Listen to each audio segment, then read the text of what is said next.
Gemma, welcome to the podcast, House of Visionaries, powered by Bond. Thank you. Yeah, thanks so much for coming. So today we're going to cover the topic of strategic workforce planning. It's fast becoming one of the hottest topics around the people agenda.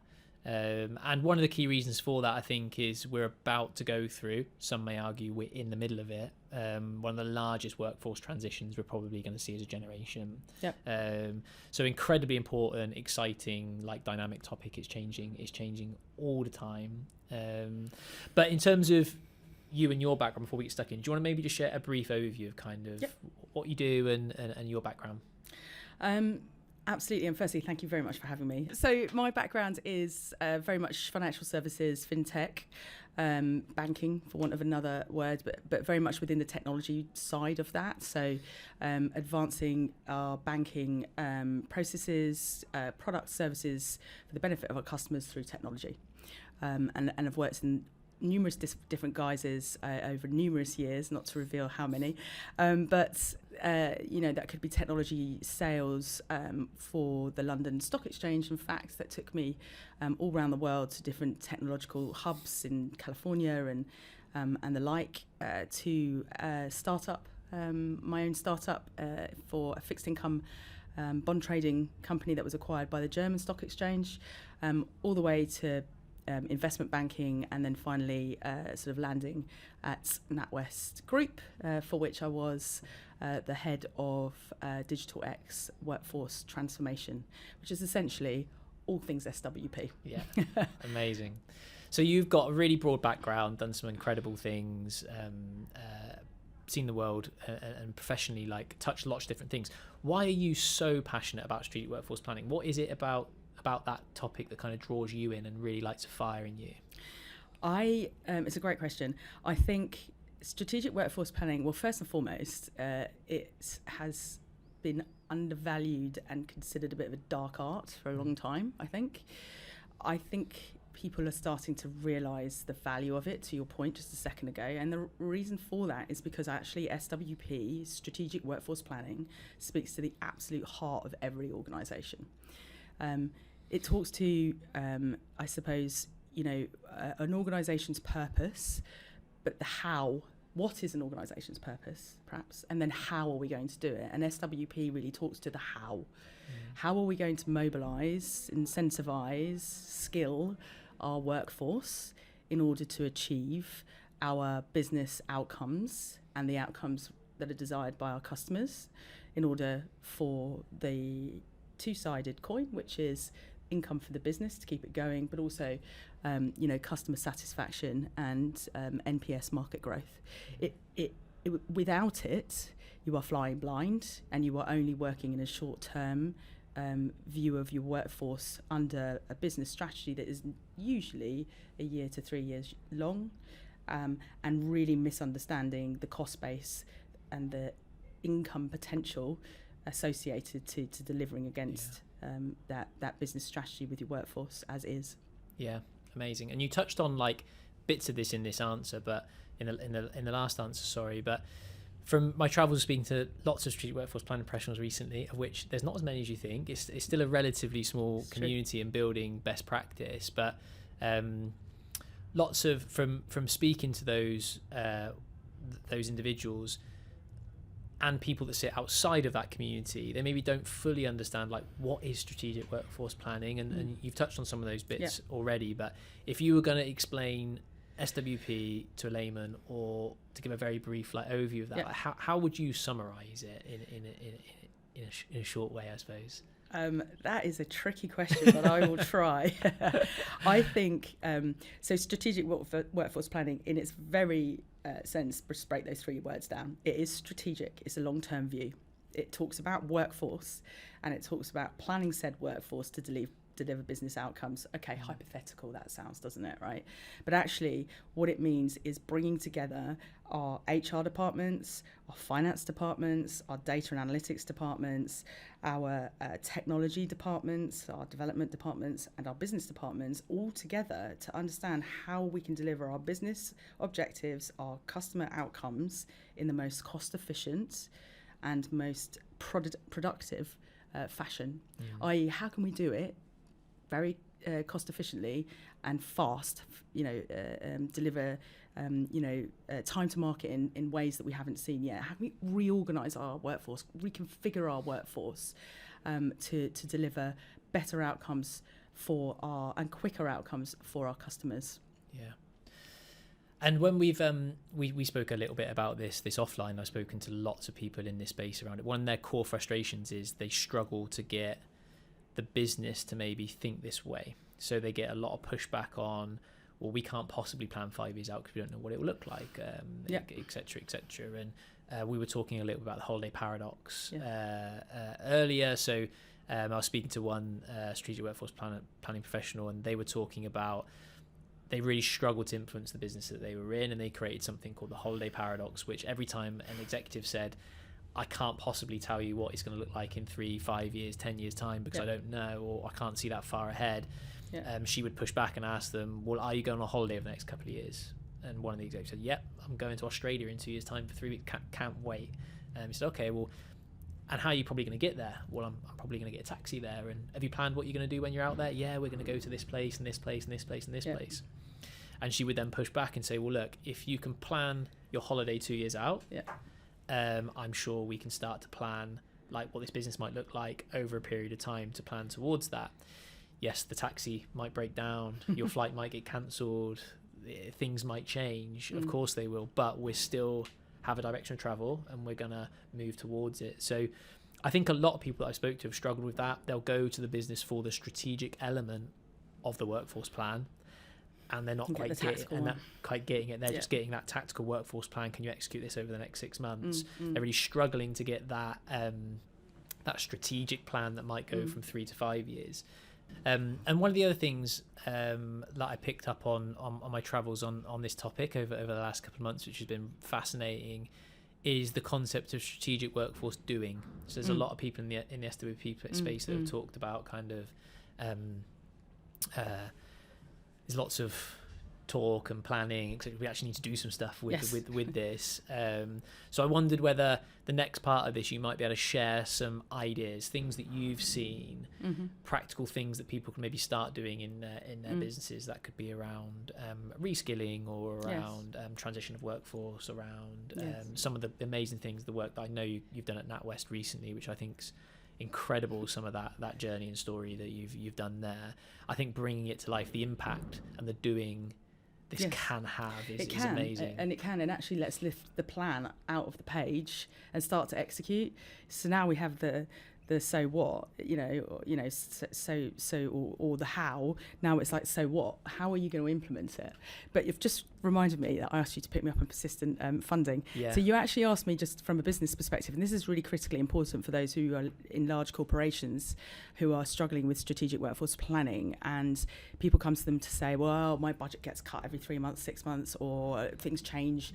I can only ever give you a 3-month plan. When we did a big analysis, a piece of work at the last few actually banks that I've been at, what we found was at the actual macro level of a particular domain or product suite, and these things change, but at a macro level, you often found that the amount of funding for that particular area, that particular domain, that particular product suite, for instance, roughly stays the same. And that's important because whilst when you get into the nuances of strategic workforce planning and teams and individuals and, release cycles, etc., and I'm talking very techie here, actually funding at the top level stays the same.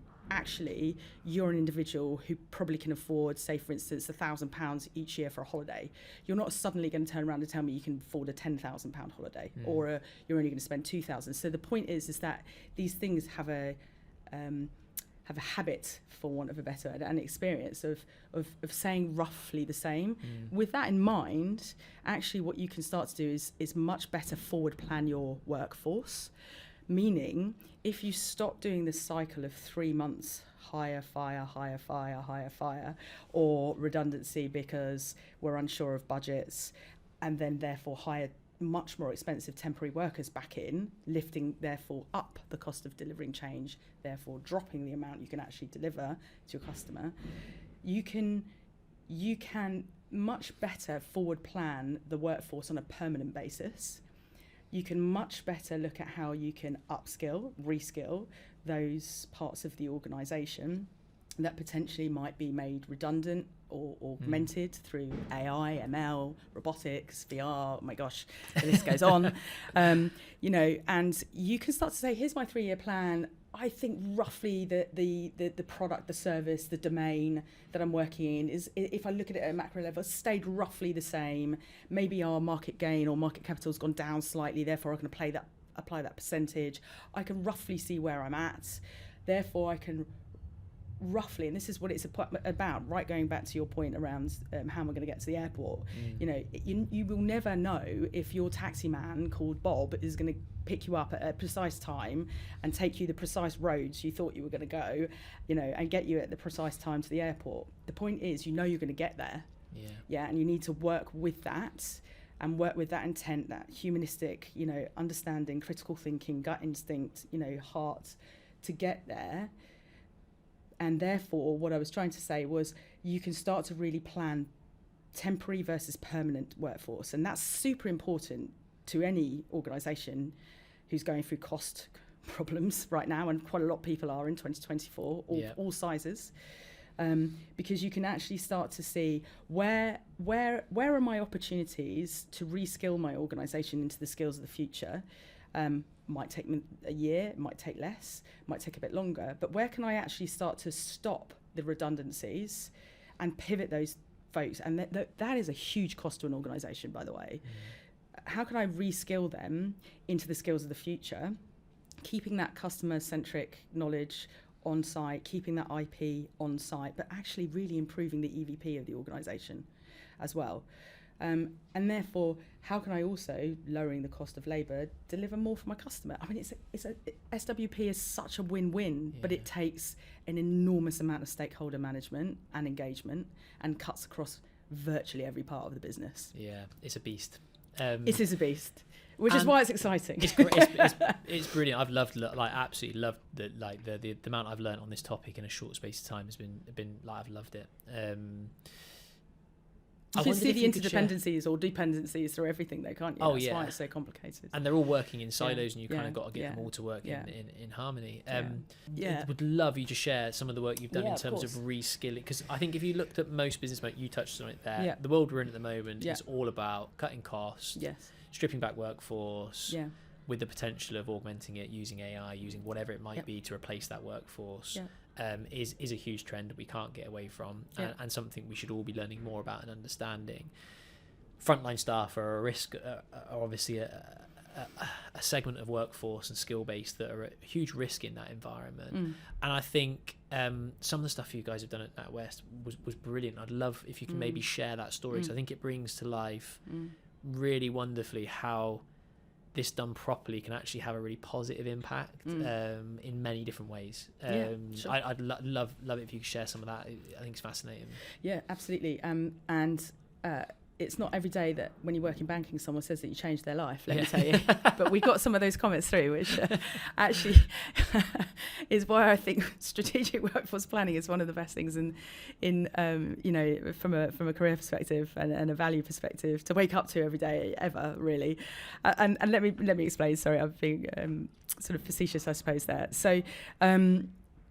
We using our strategic workforce plans and insights into, you know, technology of the future, skills of the future, and then really aligning that or looking at our investment portfolio. So what are we going to build products and services wide for our customers? You know, ultimately every organisation is there to make profit, but they're also there usually because they have a purpose. They want to create value, but they have to make a profit in order to do all of those things, right? So one of the key things was to really understand, you know, the purpose of the organisation, which we obviously did, but how the investment aligned to that purpose, and most importantly, how we were going to make that workforce really meet those business objectives, the whole company vision, and the outcomes that were required to get to that vision. In doing so, we analysed a lot of the skills that we had on site, so the supply, for want of a better word, and then understood, you know, sort of mapping that then through skills taxonomy and oncologies that I would need another session to talk through. But mapping that against what we want to do, i.e. the demand profile, so what do we need our workforce to be, you start to see potential high-risk areas of employees that potentially could be made redundant, or certain parts of their role might be augmented, i.e. by AI. So I'm not saying AI is a bad thing, actually, because I've mentioned to you before, actually, AI and this type of technology actually allows us to take away that mundane, repetitive type work and give it to the machines, for want of a better word, who will probably do it better. But actually, do you know what? That frees up the humans to do better, more interesting, critical thinking, value add work, you know? But anyway, in doing so, today's typical job spec has a part of both, right? So, you know, and we were seeing that, you know, coming to fruition quite quickly in some of our frontline areas. You know, and it was particularly coming out from COVID, you know, some of our frontline staff in branches and on call centres and things like that, you know, we have a social responsibility, if nothing else, moral social, you know, responsibility to look after these people. And, you know, what we were able to do is to highlight the fact that that might be coming down the future. It's not to say it is, but it might be. And is there an opportunity for us to put together some learning pathways to move them from where they are today, should they want to? Remember, this is all optionality, to, you know, potentially a department within the bank where we know, you know, that it's highly tech, you know, and has the skills of the future. Now, I'm not saying that we're always going to be tech and no human. I think there's a massive requirement for a blend of human and machine centric living, for want of a better word. But we also have to accept that it is coming. And I think we need to have a really good plan in place to allow us to reskill those folks, give them the opportunity anyway, option to reskill into the future of work. And we did that with some of our frontline staff and call centre staff and all sorts of staff into software engineering, data engineering, DevOps, gosh, the list goes on.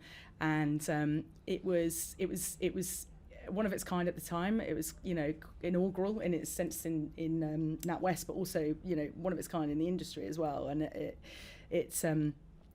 we had a lot of lessons learned. Again, I probably need another session to go through that. But the outcome was phenomenal. And, you know, we had, I think, something in the region of about 80-something% retention of those coming through. Some of them found it too much, and I don't blame them. Okay, it's a very big career change. A lot of them found it absolutely fantastic, and like I said, you know, wrote to us basically saying, you know, crikey, this is phenomenal. And I'm not giving myself any pat on the back. There was a whole raft of people involved in this, right? But, you know, to be able to give somebody that opportunity in conjunction and collaboration with all sorts of parts of the bank was just absolutely phenomenal. And, you know, real win-win for everyone, really. You reduced your redundancy costs, you reduced your hiring costs, you've lifted up your EVP and your employee engagement and the productivity of these folks, because they're so happy to, you know, move into something else. It's just through the roof, rather. I think it's an amazing case study, and you were talking about, when we were talking about offline, there's that opportunity to take this team that may be at risk, retrain them, redeploy them in tech, but then also that social element of that as well, but then also the diversity element with the element with retraining and reskilling, but also from a diversity point of view in terms of retraining females to be able to code and deploy that element as well. So it's kind of like there's that workforce element, the redundancy element, the cost element.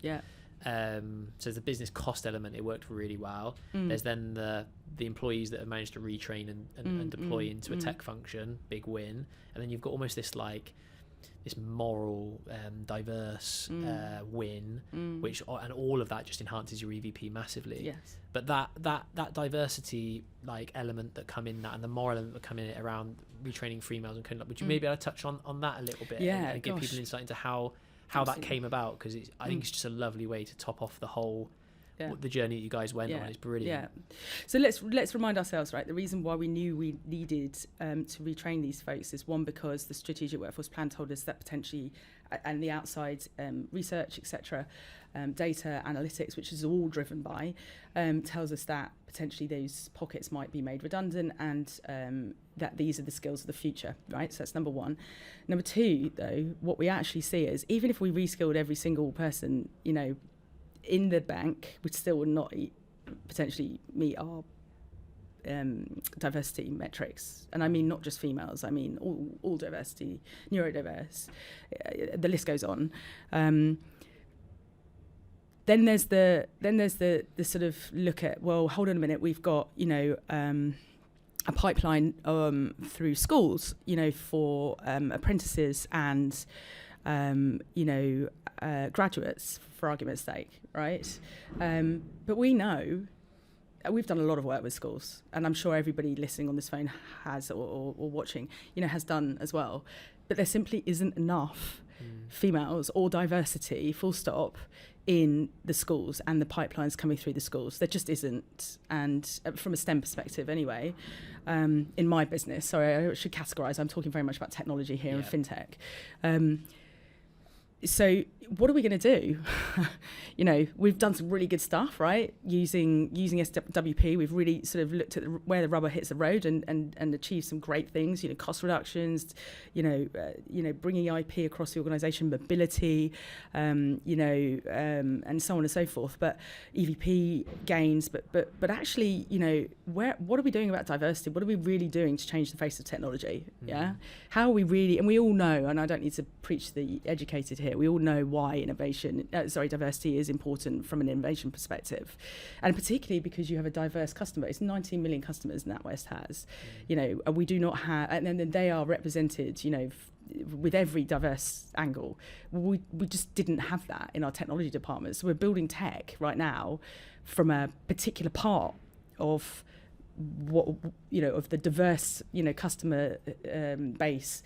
It's not reflective of who they are, or perhaps, could be better reflective of who they are, right?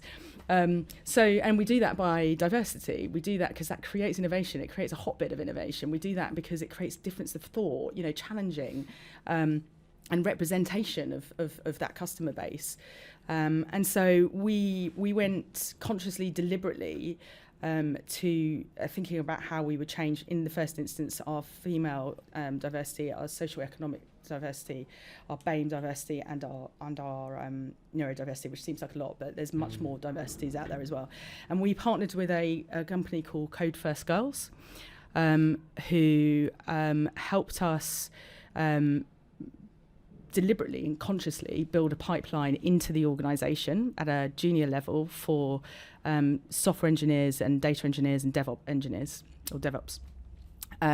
Female, I should say specifically, but covering all those other nuances as well, diversity characteristics as well, sorry. And we we've had fantastic, I've left now, as I said, but had such fantastic success with them. We just before I left we trained over 6,000 females of all diverse backgrounds to train to code for free in the communities. So really tapping into the organisation's purpose and brand within the marketplace improved exponentially. We co-created a curriculum with them being Code First Girls, for the three subjects I just mentioned, so data and software and DevOps engineering. And then we put together with them a degree qualification at the end, which was also approved by our own internal distinguished engineers. So everybody felt very comfortable that when these, we weren't doing anything to positively bias anything. So there was an assessment that they would go through whilst they'd gone through the curriculum, an assessment to go through at the end. And in the end, we brought 130 females into the organisation, which is a huge number, over 3 years, really successfully. Many of them have been promoted. Many of them are, incredibly happy. all of them are incredibly happy, I should say, sorry. And I was just thinking about some of the comments that we had back from them just again, but I don't want to tout too much about strategic workforce planning as being a life saviour. Might be a bit over the top. But anyway, but because we had the plan, we could speak to a partner to bring a consciously, deliberately bring a partner in that would allow us to create a diverse pipeline. And in doing so, we've had huge retention rates, 98% retention for these female. I should add, actually, I apologise, that this pipeline that we've brought in are not apprentices and graduates. Yeah. Obviously, I've just spoken about the fact that there isn't enough of them anyway. These are career switchers. Yeah. So these are females in the world, and we use them in different locations. That are, ex-personal trainers, mums, librarians. I mean, one of the librarians that's come on, ex-librarians, is one of the highest, productively, one of the most productive, I should say, software engineers that we have out there at that junior level. I mean, she's just fantastic. Mm-hmm. The lawyers, the list, ex-army, ex-military, the list just goes on. And the reason why they're so productive, not just the reason, but one of the reasons I think they're so productive is because they've got experience in a role before. They've done something in their life. They're maybe a little bit older, and I'm not being ageist, but they're coming in with a second chance mentality. And so they're hungry, and their productivity and their knowledge and what they give in terms of innovation is just phenomenal. I mean, I cannot sort of stand behind career switching enough. And particularly in the female space, because, we are, really suffering from not having a diverse, or the diversity space, I should say, which is more broad, not having a diverse technology departments at the minute. And this is a swathe, a huge community of people who we can be tapping into, career switchers, that we just simply don't have in the schools pipelines. It's a win-win, phenomenal opportunity. Yeah, I agree. When we spoke about it offline, I thought it was really interesting. It's also quite brave. It's quite a brave move. And I think what's interesting is you take strategic workforce planning, and like you said before, it touches everything. Yes. And you start on a topic of strategic workforce planning, and you end up on retraining 6,000 women to move into tech roles, and how you've got a PT that's now become a data engineer, and they're incredible at their job. That starts with strategic workforce planning and ends up there, and that's a perfect example of how it touches everything. Yeah. Well, it does, but it's not just the business productivity, which is directly impacting income potentially, and customer NPS, but actually more importantly, this is doing something for our economy, for social and moral integrity. I don't want to get too lofty with this one, but really and truly, you can see how that there could be gluts of people just not thinking, God, I was a PT, how on earth am I going to retrain? Everyone's telling me I need to get into software engineering. Well, how on earth do I do that? Well, actually there are, and as I say, Co-First Girls was the partner we use, but absolutely fantastic company out there that can help you do that. And that's all because you've now got a symbiotic understanding of what's in the market, what's needed, plus what the business needs, how you can bring it all together, do right for the company, right for the social morality and or moral obligations that we have, and just really use it. These are the real where the rubber hits the road type examples that people need to understand why strategic workforce planning is so important. Yeah. And it goes back to that strategic workforce doing. It's a fantastic example. Yeah. We've got a strategic workforce plan up here. Through doing it, we've ended up with a better EVP, a better employer brand in the market because of what we've done around diversity and retraining all these people. But we've also had a massive impact in our tech function because we've now got great diversity, great employees. We've made a cost save. We've hit bottom line. We've increased, potentially our customer NPS because we're more productive, so we're releasing more products, more services. And there's lots of doing bits there. There's lots of things you take plan, and you end up with all these little things that started all the way back here. If you can execute them well, it's amazing. I was going to touch on the IKEA example as well. So on my journey, I've been been doing some deep learning around strategic workforce planning and looking far and wide, and I love the IKEA example, which is similar in scope to what you guys have spoken about, but they took 8,500 employees in the call center that they were going to potentially make redundant because they brought in automation on the front line. Yep. There won't be many companies out there that aren't going through that process right now.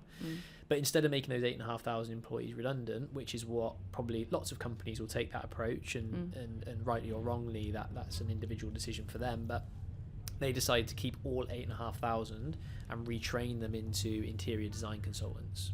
Wow. Over 2 years, they drove an extra $1.4 billion in revenue directly attributed to the new consultants. So there are that starts up there. That starts that strategic workforce plan of they wanted to drive more revenue through their interior design consultancy space, and they saw an opportunity to retrain their whole frontline call center staff into that space, and through it in 2 years you generate 1.4 billion. Now that's an incredible story for to support how strategic workforce planning, if done correctly, can have incredible outcomes. Well, it's triangular, isn't it? Because actually, really, you're starting with the business strategy. So, what's the business wanting to do, right? Well, clearly, they want to invest in their interior designing. They've done the sums. They know that that's where they want to go. They probably have gone, oh, crikey, we need this many people to be in that interior design function. How much is that going to cost me? Actually, we're going to have to let all these people go on the front line in your call centres or whatever. How much is that going to cost me? Yeah.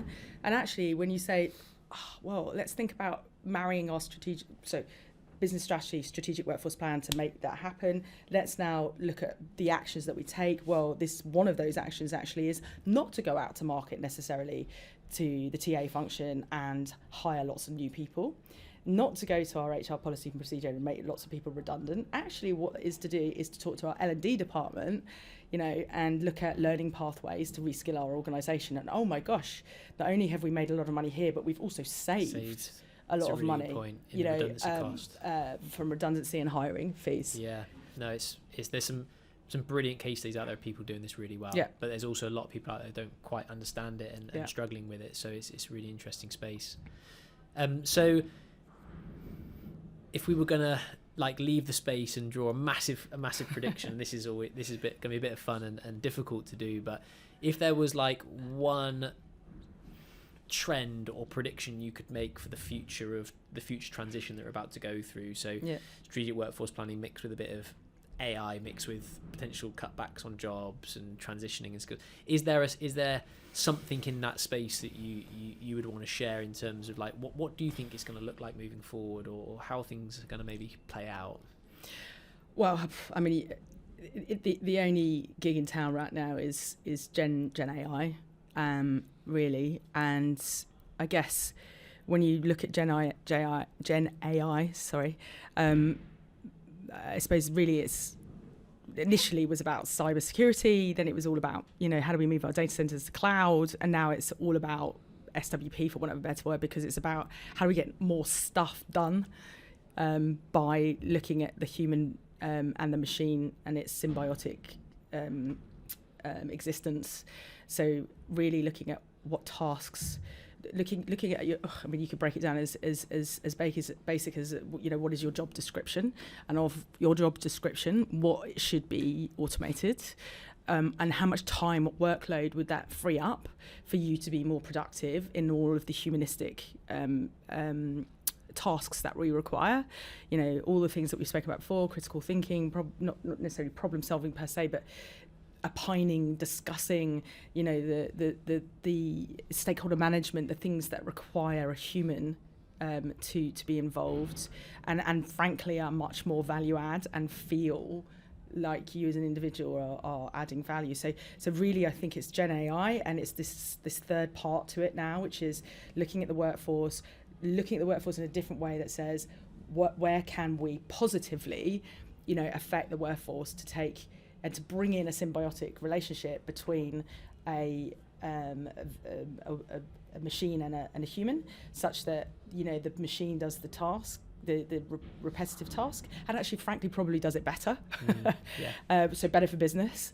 And then where do we give the workload then to the human to have that creativity to add that value, which increases EVP, increases productivity, increases time to market, and all the other things, income, NPS, etc. So I think that's where we're going. I think it's a complicated space because I think you need to get into skills architecture. So what do we have on ground today? How do we actually categorize that, which is a data strategy? And every organization I've ever spoken to has a data strategy, and to dig under it, and then it's got pockets of data strategy within itself, means that you're juxtaposed because you're actually trying to redefine your own data oncology and categories without even going out and confirming it to the external. So we've got a lot of work to do. There's no industry standard yet. I say yet. To align ourselves to by way of skills, and there's really no overarching view of how to get there via a data-driven strategy yet. There's lots and lots of ideas in the space. We will get there very soon. I think we talked about it offline, right? If you look backwards 10 years, not much has changed in the skills and the roles and the things that we've done traditionally in our careers, for want of a better word. You go forward, you think what's happened over the last couple of years, and it's materially changing around us. You think what's going to happen in another 2 to 10 years. This is going to look work is going to look a very, very different space. Yeah. How we think about work, how we employ people, what work we do. We talked about the gig economy, for instance. How we employ people, where we employ people. That has impact on legal, policies, procedures. The impact is huge. And I think every organisation needs to be thinking about Gen AI in the context of workforce and how we can and really optimise that for the benefit of the organisation, but the benefit of the employee as well. Yeah, no, I completely agree. And I was actually speaking to someone today actually, and they were talking about what the future work. We were talking about the stuff we're going to be shooting today, and talking about the future workforce. And they were talking about the concept that I think Mark Zuckerberg's come out and said, like, he wants to run Facebook as lean as he can. The concept of the founder and the dog. So the founder and the dog are going to be able to run everything because they think they're going to automate so much. Yeah. They're actually not going to need people. That's not going to be true, but there's definitely this direction or a narrative in the market that you're going to be able to run a company with the founder and the dog, and the machines are just going to do everything else. Now the reality is it's not going to be that. There's going to be a blend, right? But there seems to be a real trend towards that type of space, and I think from like a workforce point of view, I could see there's going to be lots of movement towards that from a strategic workforce planning point of view. Just from a general trend point of view, a movement towards trying to achieve a business that can run as efficiently as possible with as little humans as possible. And then what the optimal amount. Or not little. Yeah, the optimal amount. The optimal and amount. I think really, I can hear lots of founders I know sort of rustling in my ears about this, and that's because what you just mentioned, the founder and the dog, that's because lots of organisations have got fat, and they've got fat because they haven't got really good data strategy. They haven't got an automated process strategy in place. And so what you end up having is the hero mentality, right? So you ask me what's happening in there, and I don't know because I haven't got access to the systems, or the systems aren't telling me. So I then go and ask somebody to go and create me a report, which comes back to you, and then you say, "Oh my God, this is amazing." And we start a hero mentality where we have checkers checking, creating, checking each other, and suddenly it's blown up. And you, as the founder, don't understand what's going on. And it's too big, too unwieldy, and you've forgotten, or not you, but the others have forgotten the core of why you're even there. And they're focused on their task, and not really focused on the core of why the business is there. Potentially, I think, and I can hear it going around in my mind from all in my ears, I should say, from others. But so that's where strategic workforce planning, coupled with really good Gen AI, coupled with really good data strategy, coupled with some really smart people and people who genuinely want to get into this, can actually start to formulate a plan that gives people, humans, the right work and machines the right work, and gets the optimal amount of humans and machines being in a business. Yeah, I think that word optimal is a really interesting one. I think there'll be that space where companies will lean down using optimal workforce and optimal AI and get into that space. And then I think from a workforce trend, we spoke a bit about the gig economy, but I think you'll then see organizations leaning right down but bringing in what they need from an outside external workforce much more. So rather than trying to build it themselves, all of it themselves, bringing in the power they need. Been thinking about this a lot on how people, I think they'll end up with smaller workforce in terms of people. Smaller T-shaped optimal workforce. Which can do know the brand, know the vision, know the rationale for it being there, are really truly committed. It's part of their internal DNA. They've got the understanding of the business as a whole, as operations, everything, and then you contract out SME knowledge, bring specialist, you deploy it where you need it, in the moment that you need it. Exactly, and then that becomes the gig economy, right? So you'll always have a core necessity, or core workforce necessity for businesses, I perceive, because you need that, that heart, that gut that we spoke about before, really to bring the culture of the business alive. But then you go out into the gig economy to bring expertise back. But it's just not big enough yet. There's not enough people doing it. And so there'll be a tipping point, I guarantee. Malcolm Gladwell will probably write a book on it. Tipping point 2 or version 2, where we'll see people going out into that gig economy in earnest, and then suddenly what we were talking about flying, right, suddenly that's why the momentum of this new way of working and the new world of work will suddenly go. I completely agree, and I think that space when you're deploying and bringing in, I think's always been around, but I think over the last 5 years people have lent towards building their own teams to do this stuff. And I mean, even a contractor that you bring in isn't really a contractor, because they end up spending 2+ years in the business. And they just fold into the skill set that really is around the business, right? They're not Rather really than bringing too much SME or any new ways of thinking. And I think about it in our own marketing function, how we've shot today. I think lots of people would build a marketing function that can do all the things that we're doing, but great guys, we've got OT House in. You can pay me later for the plug. But we'll have hardly any of the setup from today. We'll bring in the resource we need to deploy in that moment in time. So even think about our own business, we're thinking about the blend between automation and people, and then bringing in expertise. Because by the time you build the function yourself, you train the capability, you get the capability to a level where you can actually deploy something in market. It's years. It's probably at least a year to find them, hire them, train them, get them capable, and deploy and execute the thing you wanted to execute. It can take a year, or I could buy in the skill that I need to come here today and help us execute in the moment right now. And that's tricky for a small business, right? Not so much for a bigger business, like the likes of 69,000 or whatever it may be of the large corporates, because you've got much more differentiated skills requirements around the business that you could potentially cross-skill, upskill, reskill people into. But for very small business or medium-sized businesses, you don't want to become fat per se, inverted commas, PHAT. Joking. You don't want to really swell or inflate, in that respect, because it's just inflated cost, and you're not probably going to get as much business or demand for that department as you would expect.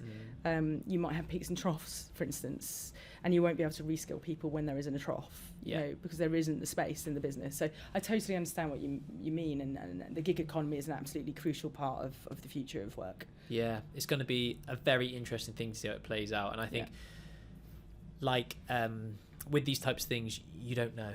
You don't know, but the impact, and there's going to be people trying to make the call on how this is going to play out and how they're going to structure their businesses to do it from a workforce point of view. Some will over leverage on AI, some will under leverage on it, some will get it spot on. And knowing where to put yourself in that over the next 3 to 5 years and how to plan towards it has got to be one of the most important and also one of the most difficult things I think going on in businesses right now. And let's go back to your analogy though, right? We can simplify the gig economy in people's minds really quickly, right? In a personal perspective, if we're going back on holiday again, I'm not going to buy a taxi cab firm or a taxi cab itself to get to the airport. I'm going to ask the taxi man to come. That's gig. That's it in its simplicity. That's all it is. Yeah, it's a really good analogy, taking it back. And I think historically people have tried to buy the taxi firm. but now I think people will just be taking taxis, and I think that's where we're seeing lots of redundancies in big enterprise environments. Like you said, they've got a bit big, a bit bloated, and I think moving forward, people won't be buying taxi firms. Or hiring taxi people. Yeah. You know, I say taxi people deliberately. You know, or hiring in taxi people. You know, just in case I'm going on holiday every day, or my firm uses, you know, an extensive amount of a travel budget for their employees. It's very unlikely that you're going to hire a set of taxi people, because that's not the way we think. We understand that actually what we need to do is go and ask a specialist to come and give us a lift, and we will pay for their services. That is the gig economy. It's as simple as that. But we are just, I think, just a little bit immature generally in that way of thinking, and applying that to businesses, be it small or large. Yeah, I mean, it's exactly what we do at Bond. I won't go into it in detail because that's not why we're here, but that's how we deploy our on-demand talent solutions, is to deploy in, there's a need, we'll deploy our solution in to execute against that in the here and now. And I think there'll be a lot more businesses that set up in that way, and people call on those types of services much more in a new model moving forward.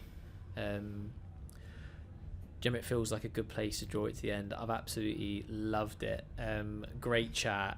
I'm hoping this will create a lot more awareness about strategic workforce planning. I think it's a really interesting space that doesn't probably have the awareness and the kind of airtime that it probably needs right now in terms of how important this is. It sits right at the centre of some very huge workforce shifts and changes that are happening that are impacting lots of people. So I'm really hoping it can help in that way and in some way. And I really appreciate you coming and sharing some time and some wisdom with us today. Thank you. It's been an absolute pleasure.